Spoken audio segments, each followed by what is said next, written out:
Even though the title of this podcast is Dialogues with Creators, I'm going solo this episode. I hope to share some wisdom and advice about creativity, writing, teaching, life, maybe some other things. If you've ever wondered what's going on in my head, or not, stay tuned.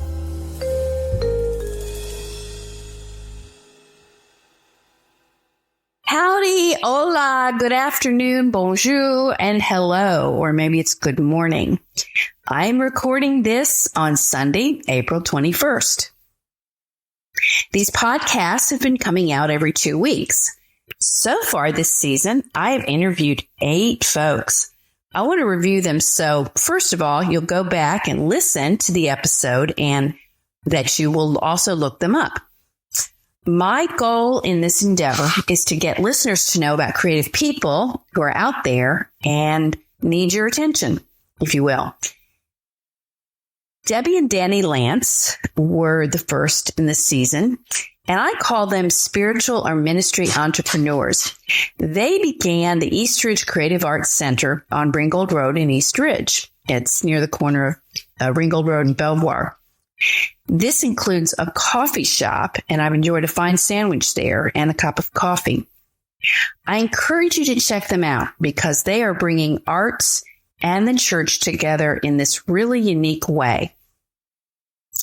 Then I spoke with Andrew Bullard, filmmaker of Access Control. You can check that out on streaming services, and it is really good, funny, and has a fine soundtrack. Kenyon Henry and Terry Bonds were my next guests. Both of them are involved with JC Films, and you can find them on the internet. And this is kind of an interesting setup that JC Films does. Kenyon wrote a film for them, and you may know Kenyon from his work with the Next Chapter Con, and he does that in October every year in Dalton and the surrounding area. And he helped the organization make the film in this area. And Terry was an actress in the film. And these films are also available on various streaming services. Dean Cain, who played Superman back in the 80s and 90s, I love that show, Lois and Clark, is highly involved with this venture. After that, we heard from Dr. Richard Herder, who is a part-time professor at Dalton State College in communication, and he is a scholar. And we talked about his book about how agricultural laborers organize to help their working conditions in Florida. Then Jerry Dry and Clint Kincaid, master storytellers, joined us for some insights into humor and story. That was fun. And finally, Emily Steele, filmmaker, conversed with me about her film Goodnight August, which she screened at Dalton State College. Upcoming, I hope to have a musician, a sculptor, a gallery owner, and some revisits. That's in the soon-to-come months. If you have any suggestions for creative people, just let me know. If you have any interest in sponsoring the podcast, let me know. There is some expense, and I don't really want to get advertising, and you have to have a lot of listeners before you can get advertisers anyway. And I don't have that many, not enough to have advertisers. So going to a twice-a-month format has taken some pressure off of me, but it has also slowed down the momentum we had going. However, it was necessary because of work pressures and mostly because of what's going on in the other part of my life, which is becoming a grandmother. Anna Inez was born on January 6th, and we've been in love ever since. She has changed so much in 3.5 months, and she has personality galore. And she tends to look like my side of the family or her father's side of the family, but she's also dark, has nice, beautiful brownish skin and beautiful eyes. And she's so smart. She speaks 2 languages already. She babbles in Spanglish. I'm not kidding here because her mother mostly speaks Spanish to her, as do her mother's family. And I think I'm the one who speaks most of the English right now, although her mother speaks English to her as well. My Spanish is at a baby level anyway, but Spanish seems to calm her down when she's upset. And we are having a lot of fun. The great parts of being a grandparent, or in my case, a grandmother, are that you get to relive the joys of parenthood with more wisdom and somewhat less responsibility and stress. My son and daughter-in-law got to endure the endless sleepless nights, but Annie fell into longer periods of sleep at night fairly early, well before she was 2 months old. She has some nights where it doesn't work that way. Since I don't sleep straight through 8 hours anyway, I don't know how anyone does, especially a baby. You get to see this little person change and grow, and my word, when they smile at you, what is better? And Annie is a smiler, a laugher, a talker, a dancer, and an extrovert. She's a big flirt. The one thing she doesn't like is tummy time, which is a whole new thing for me. She's a little lazy about that. Babies used to stay on their stomachs much more, which allows them to learn to push up and develop muscles more easily. But it also leads to other things that we won't talk about here. Now, mothers are told to sleep, put them on their backs to sleep and to swaddle them. Annie didn't like swaddled. She loves to kick her feet. But tummy time is needed for the muscle development. She doesn't like it because it's a bit uncomfortable, and mostly she can't see the world as much as when she's facing outward or upward. The only downside is you don't get 100% time with the child. You have to share them more. On the other side, you can spend money on them the way you want. So I'm having a great time. Unfortunately, I had COVID that kind of got into my grandmotherhood there for a while. In early March, never fun. That always takes a while to get over. And life as a college professor and department chair has been busy. It is, however, my life as a novelist and content creator that I want to address here for a while. So if you want to hear more about writing and literature, here I go. And then I'll come to teaching at the end. I recently read a book called Save the Cat Writes a Novel. If you are not familiar with the Save the Cat books, I think every writer should at least get the concept, although I wouldn't say go buy the book. If you are someone who has read a great deal of fiction, either general literary fiction or in your genre, which would be fantasy or romance or westerns or spy or thrillers or mysteries or cozies, although I've never understood that expression. It's the cozy murder mystery. If you've read a lot of those kinds of books, you will understand the basic premise almost naturally. If you want to write a novel and have not read many of them, well, to be honest, you need to step back and learn story structure first, either by immersion or direct instruction. Now, my granddaughter Annie is learning Spanish by immersion. It's when her mother talks to her. I learned it by direct instruction, which is typical in schools. Spanish will be in her bones and natural. I have to think about my use of Spanish before I say anything.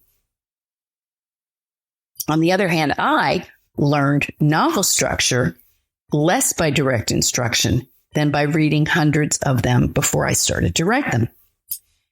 Same with short stories. By structure, I mean what the reader experiences in reading the book. Sometimes it is very easy to forget that is the point. How will the reader go on this journey? What does the reader need to know and when? They don't need to know everything at the beginning, but they do need to know something. And they need to know that they want to keep reading. They need to know who, where, and when. Not why yet, and not even what. Well, maybe a little bit, but not all of it. But we start with a person, a character, in a place and time. And very soon that person needs to be confronted with some kind of challenge or circumstance. And then there's a logical sequence to what happens. The good and bad of the Save the Cat philosophy is that there's a very exact outline of action / relationships / content to a novel in their thinking. It's pretty formulaic is the bad news. That it makes logical sense in the case of some type of novels is the good news.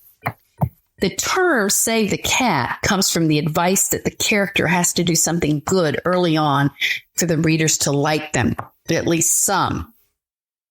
Enough to keep reading, even if they're not a good person. And in many cases, they won't be a good person because they have to go on this journey to become a better person, in a sense, to grow, develop, in some way to change. They have to do something that like save a cat from a tree. Now, that metaphor doesn't really work for me because cats are perfectly fine in trees. Where we ever got the idea they need to be saved from one is a mystery to me. You just tie the dog up and they'll come down. Secondly, I don't see that action as worthy of me liking a character who might be a jerk otherwise. But, well, it might work for some people. I don't know. What the Save the Cat books do then is to show the sequence the character and any important co-characters have to go through in the story.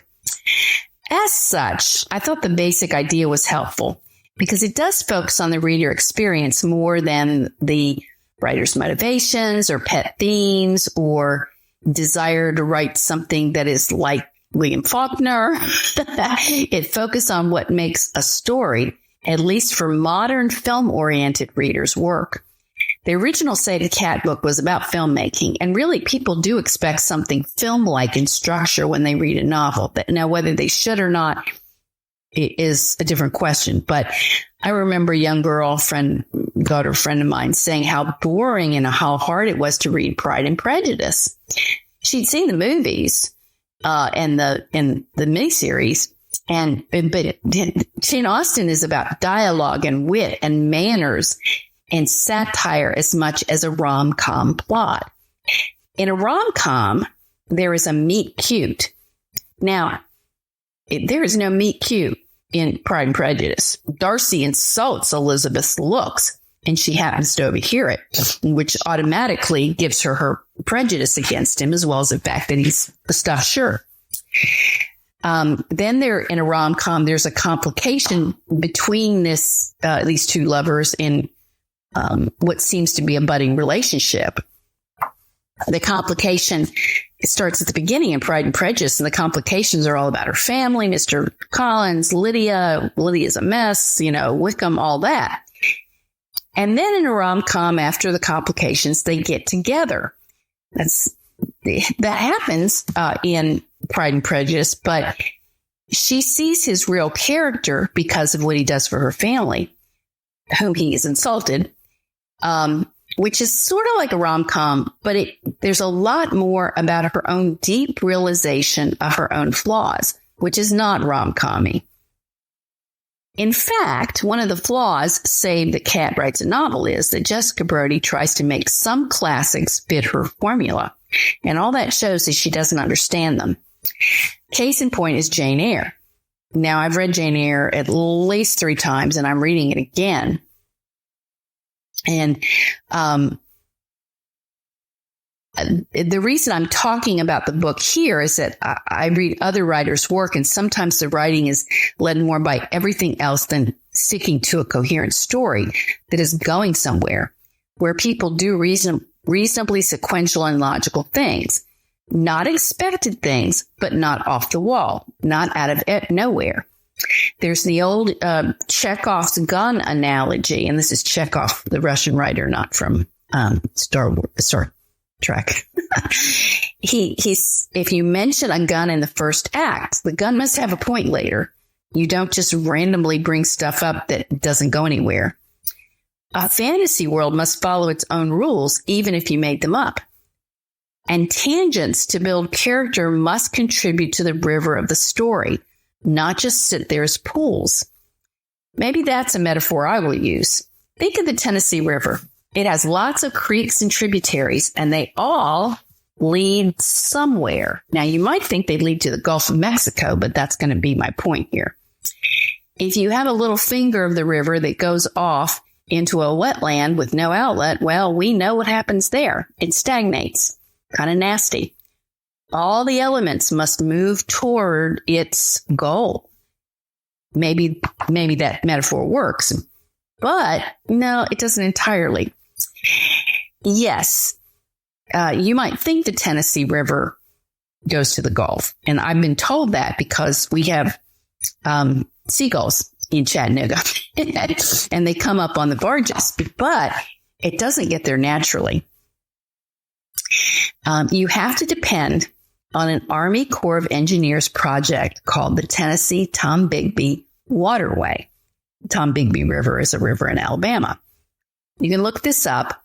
The Tennessee River runs from Knoxville to Chattanooga into Alabama and then back north to Paducah, of all things, to the Ohio River, which I guess it runs into the Mississippi. To get the Tennessee River water to the Gulf, nature had to be redesigned by building this Tennessee Tombigbee River canal waterway, and it's in Alabama.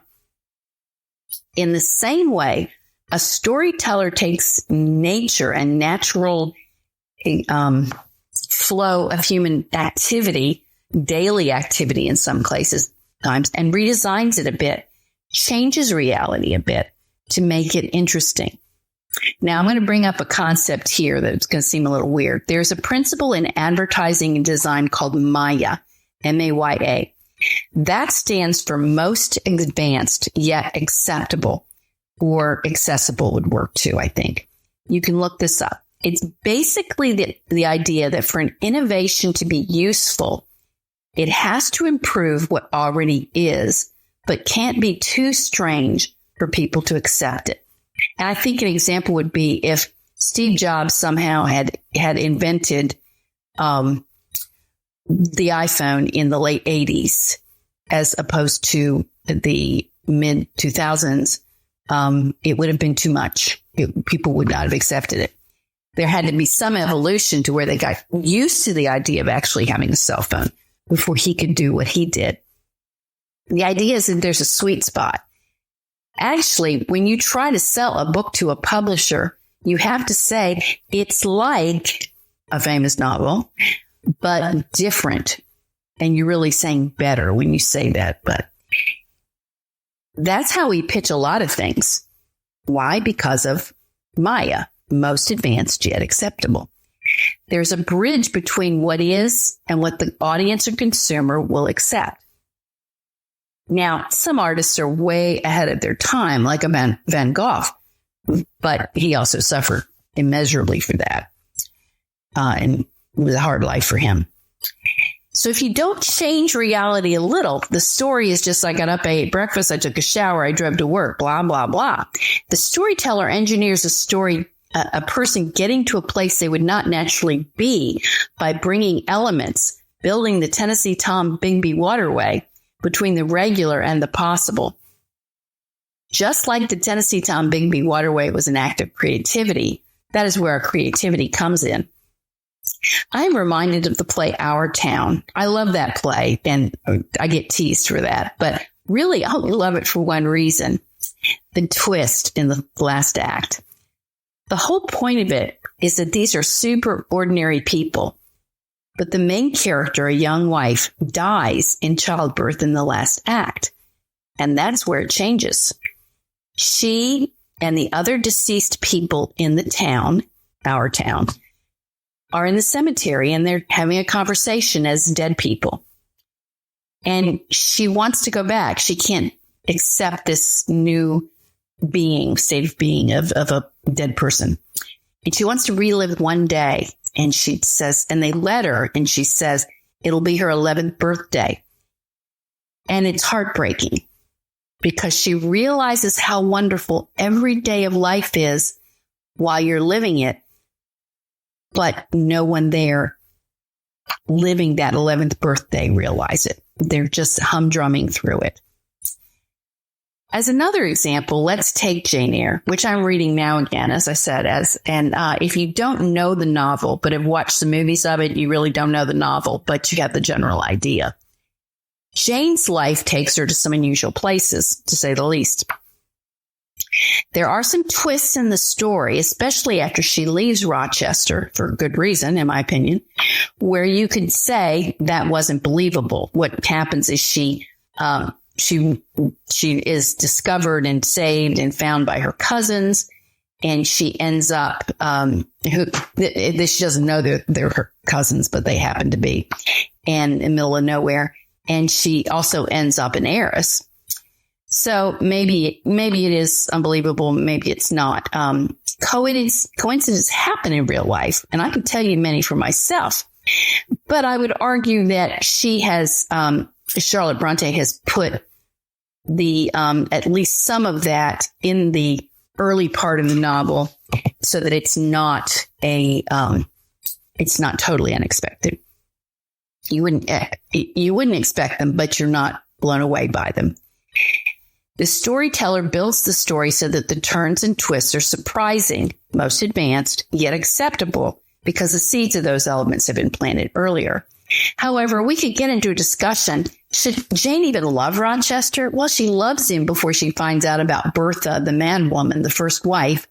And you could ask, is Bertha really mad, or did she was just made that way by being locked up by the monster Rochester?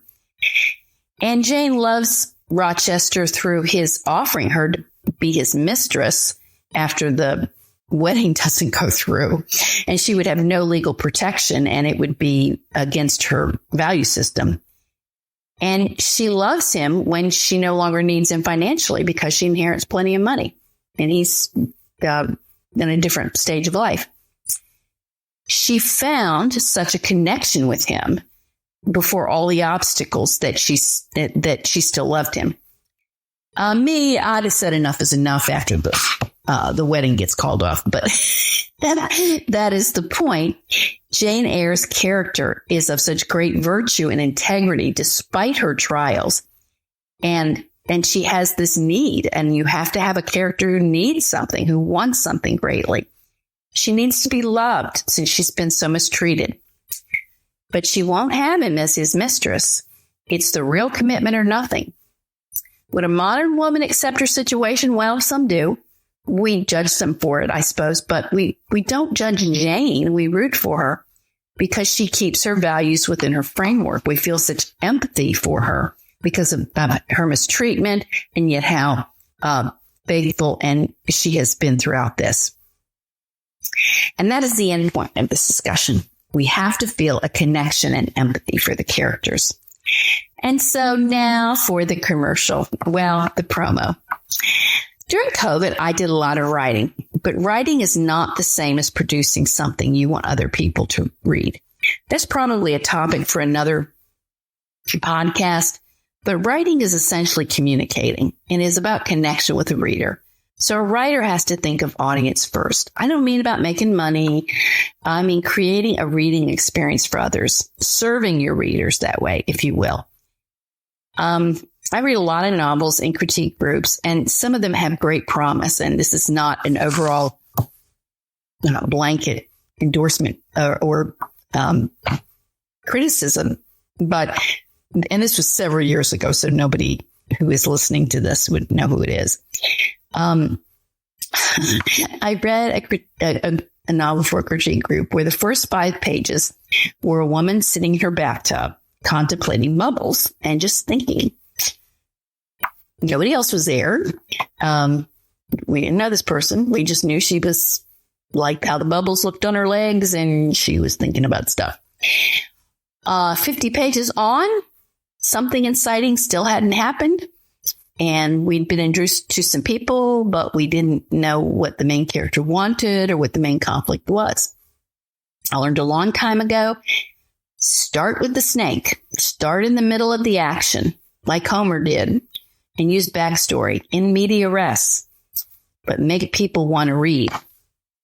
Anyway, after COVID, I finally put those COVID drafts into more readable and publishable formats. In March, I self-published Long Lost Justice, the third and definitely best of my Long Lost series. I believe it's excellent and the second best thing I've written. The best novel I have written is coming out in May.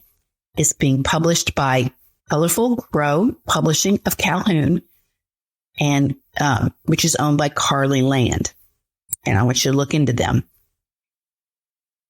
And to return to the idea of making characters with whom the audience can empathize, I believe I've done that.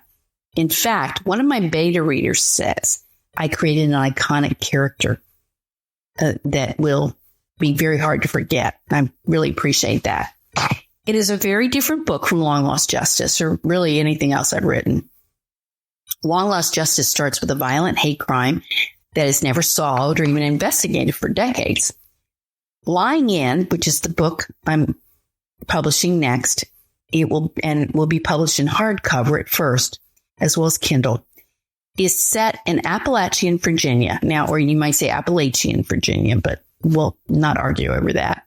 During the Spanish flu epidemic of 1918. And the beginning starts less dramatically than a violent hate crime, but more like a dawning of a day, a trip through changing scenery, a song that leads to more intensity. I don't want to give too much away, but I promise you an historically valid story, characters you can remember, and a plot that doesn't plod, but that builds toward what Save the Cat calls the all is lost moment. And the main character meets that moment head on, not giving up. And that's, I'm very proud of that moment because she just says no to how she's been treated, like Jane does in Jane Eyre. Lying In refers to the period of time women would recuperate from births and gain their strength. The main character, Telly, takes care of women who have given birth, wandering from home to home for short periods of time to do this. She wants her own home. She wants the stability of love and family. However, she has a disfiguring disease that also makes her a social outcast, even though her work is valued, such as it is.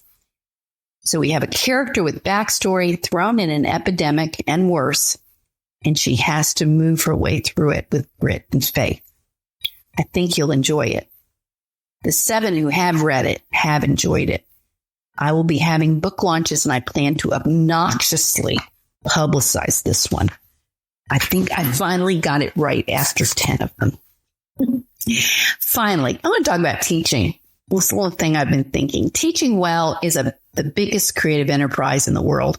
And I've been teaching for almost 5 decades and see how much more there is to learn about it and how to do it well. I look back and I tend to see everything I did wrong. And we know a whole lot more about the brain now and how it works, especially in learning. It's a fascinating study, and there's so many great books out there about it. And we know that the brain doesn't work if the body is not hydrated, rested, and fed correctly, even how much water you take. Now, my doctor told me I had to drink a whole lot more water, and it's a struggle, but you got to do it, and you do start to feel much better. Excuse me. We have a lot of inspirational quotes about teaching, and I'm going to be a cynic, and I think we have these inspirational quotes to make up for the low pay. Teaching is not X, but Y. Okay, you've probably heard these things. Teaching is not filling a mind, but something else. Inspiring curiosity, lighting a fire. It's 3 parts this and 1 part that. Teaching is not a job, but a way of life. I found that one today on the internet. Yeah, that's the problem, is that it seems like 24/7, especially if you teach online. Teaching is not a service, profession, or job. Well, yeah, it is. But anyway, it is a pillar of the society. Okay, these are all great. But what teaching is hard work and emotionally draining, as well as emotionally fulfilling. It is especially more emotionally draining now. And as I said, I've been doing it since 1978. With the mental health crisis we are seeing, although some of that may be some social contagion. It's hard to talk about that subject without seeming cynical and harsh on one side. Something like a curmudgeon who says, why can't they be like we were, perfect in every way? And you see why I don't sing publicly, which is a line from a song in Bye Bye Birdie.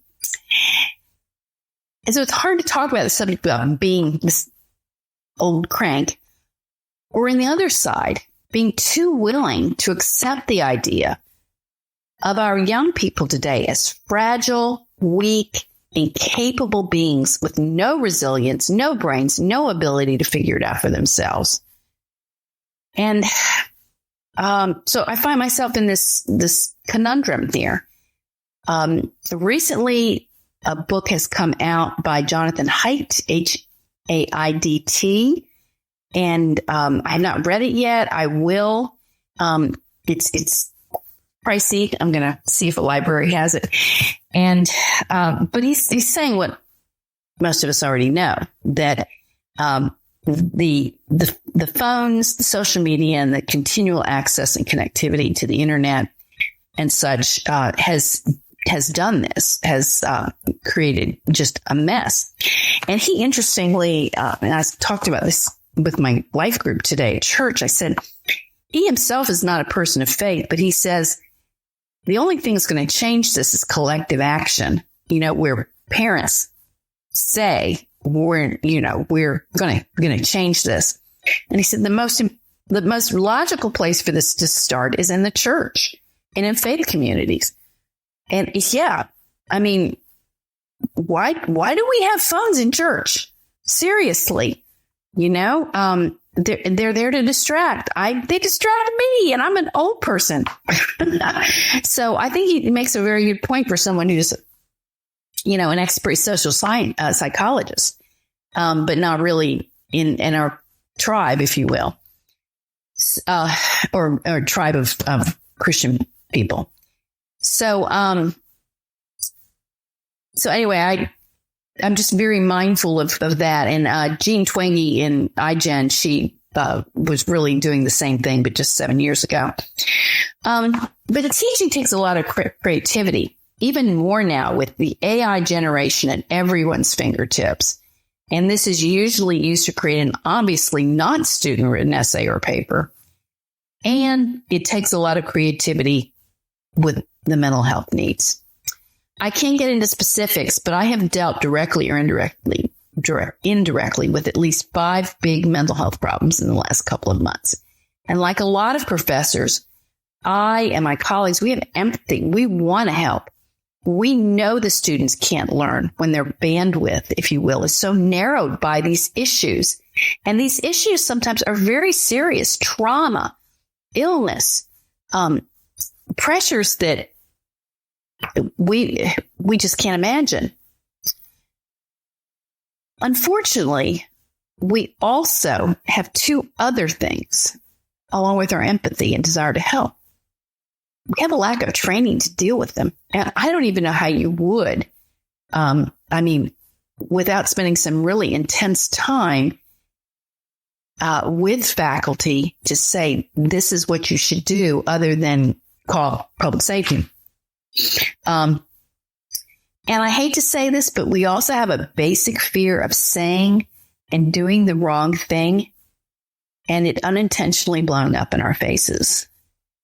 And to the extent that we might lose our own jobs, or, out of not knowing any better, or be litigated against.